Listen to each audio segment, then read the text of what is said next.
Yohanes 4 ayat 29. Mari lihat, di sana ada seorang yang mengatakan kepadaku segala sesuatu yang telah kuperbuat. Mungkinkah dia Kristus itu? Saudara-saudara sekalian, kebutuhan untuk dikenal dan diterima sebagaimana adanya kita adalah kebutuhan yang paling mendasar. Tidak dipenuhinya kebutuhan tersebut membuat banyak orang tanpa sadar mencarinya sepanjang hidup. Bisa jadi bentuknya adalah melakukan sesuatu yang nampak baik dan bisa dinikmati banyak orang, tetapi sebenarnya motivasinya bukan untuk kebaikan orang lain, melainkan untuk mendapatkan penerimaan. Orang seperti ini bisa marah besar dan putus asa, bahkan bunuh diri, jika ternyata orang lain tidak menghargai karyanya atau menolak kebaikan yang ditawarkannya, karena dia merasa bahwa dirinya lah yang ditolak.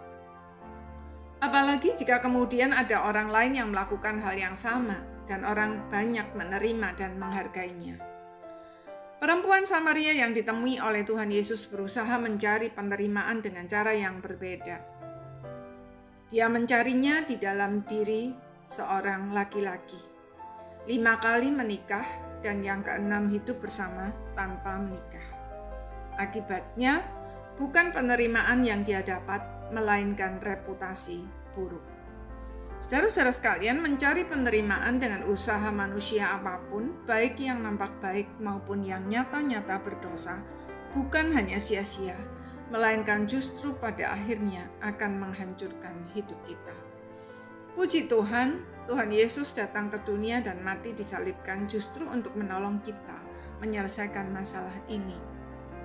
Dengan bersengaja, dia menemui perempuan Samaria itu di tepi sumber Yakub, hanya untuk menyatakan kepadanya bahwa apa yang dia cari itu hanya ada di dalam diri Tuhan Yesus. Hanya Tuhan Yesus yang tahu dengan tepat siapa dirinya, tetapi tetap dapat menerima dia sebagaimana dia adanya. Tidak ada seorang pun di dunia ini yang seperti Tuhan Yesus. Itulah sebabnya ketika Tuhan Yesus mengungkapkan jati dirinya, perempuan itu bukannya hancur, melainkan justru dipulihkan.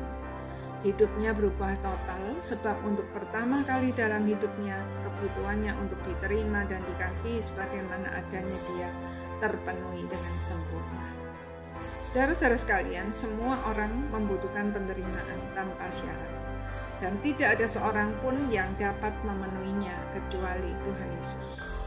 Karena itu, marilah kita berhenti membuang waktu, tenaga, pikiran, dan segala potensi yang kita miliki hanya untuk mencari penerimaan yang tidak mungkin kita dapatkan dari dunia ini.